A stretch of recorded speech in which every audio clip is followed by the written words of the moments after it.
Olá pessoal, hoje nós vamos falar um pouquinho, vamos iniciar, nossas aulas sobre eletricidade.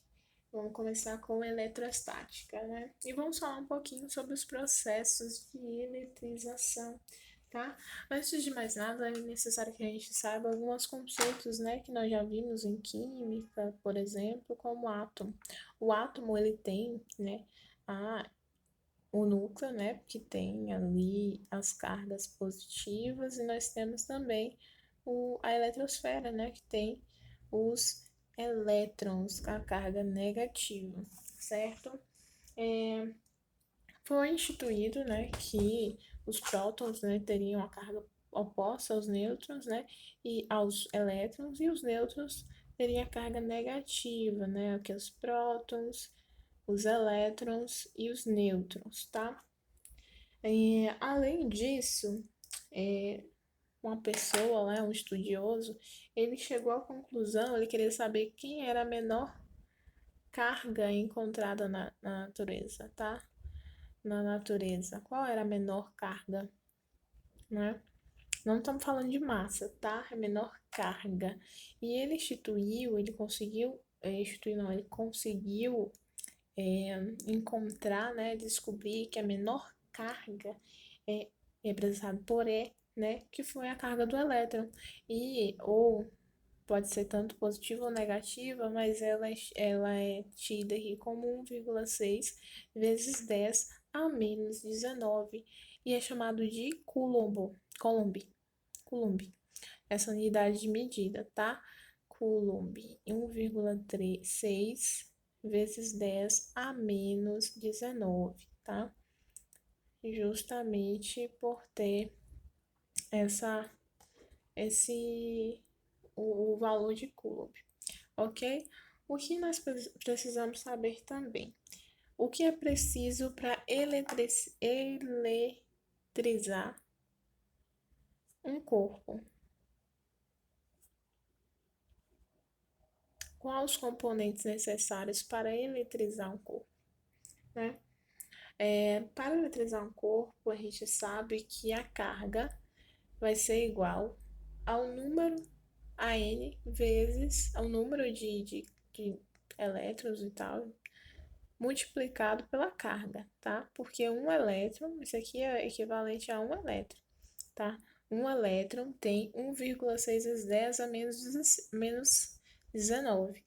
E aqui nós vamos multiplicar pelo número de elétrons ou de prótons, não sei, multiplicado pelo valor dessa carga, tá? Então, nós temos aqui essa fórmula, que é a quantidade de carga tida nesse material, tá? E a gente sabe, que aí pode ganhar ou perder, Se ganha elétrons, é chamado na química, por exemplo, de, de ânion, Que ele está eletricamente negativo. Ele está eletricamente negativo, ele ganhou elétrons, né? E tem uma quantidade de prótons menor. Se ele perdeu o elétron, ele está eletricamente negativo. Negativo não, positivo, porque tem mais prótons do que elétrons, tá? É necessário a gente saber também que os iguais, eles vão se repelir, tá? Repulsão. Enquanto os opostos, tá? Os opostos, eles vão se atrair. Atração, tá? É parecido com a questão de polaridade, Quando nós temos nós temos, reações ali em química que unem, dois compostos com diferentes cargas, positivo e negativo, são chamados polares, como a água.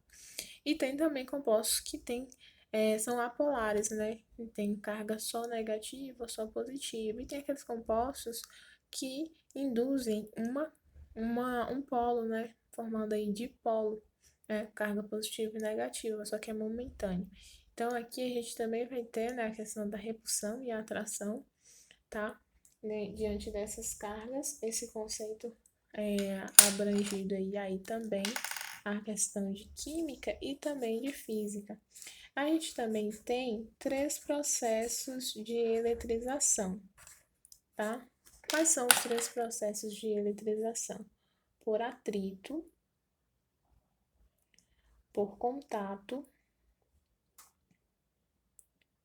e por indução, tá? Indução. Por atrito, a gente vai ter aí o exemplo da caneta, né?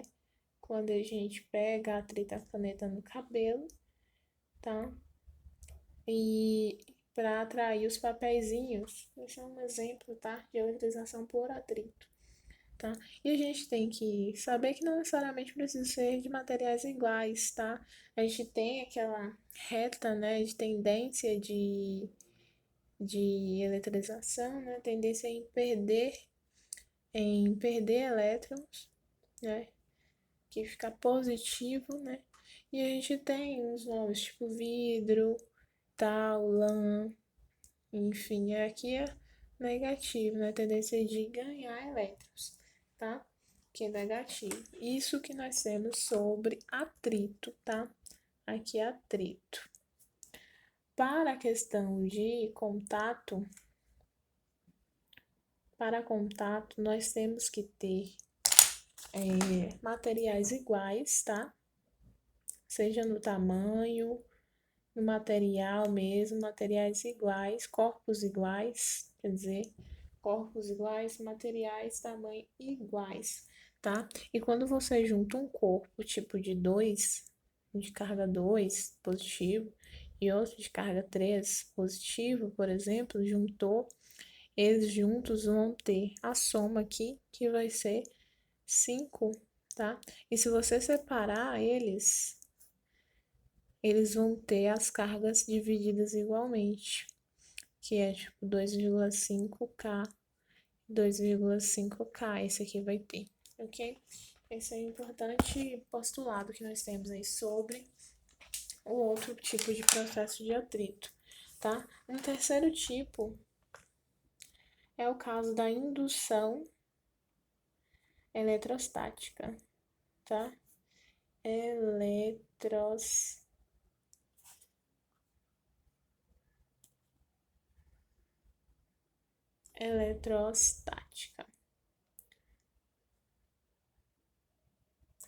No caso da indução eletrostática, a gente vai ter um corpo neutro, né? Se a gente tem um corpo neutro aqui isolado da Terra, porque a Terra ela tem essa, essa, essa característica de neutralizar corpos, né? E um corpo positivamente aqui eletrizado.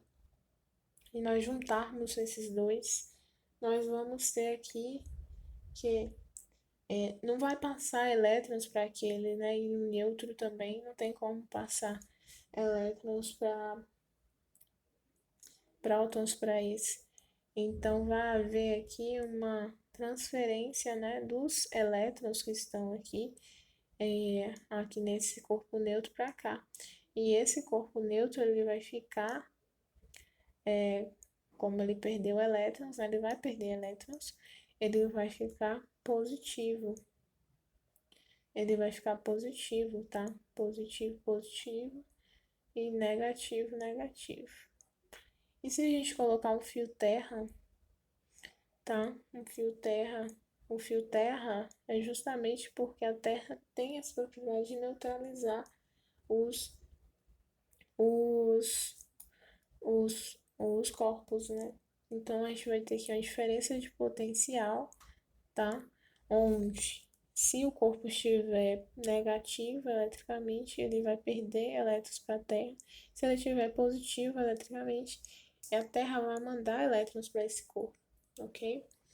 Então, outra definição que nós temos é propriamente dita do fio terra. Fio terra em alguns modais, algumas malhas ferroviárias, rodoviárias, aeronáutica, aérea, né? Nós vamos ter também que esses corpos, por atrito, né? Seja ela pelo atrito com o ar, em atrito com a rodovia, eles são carregados eletricamente e eles precisam ser neutralizados neutralizados. Principalmente aqueles caminhões que transportam combustíveis, tá? Porque caso esteja eletricamente muito eletrizado, pode causar aí uma combustão, né? Uma combustão não, uma explosão, né? Por causa desses materiais inflamáveis, tá? Então, essa é a nossa aula sobre processos de eletrização, tá? Muito obrigada e até a próxima.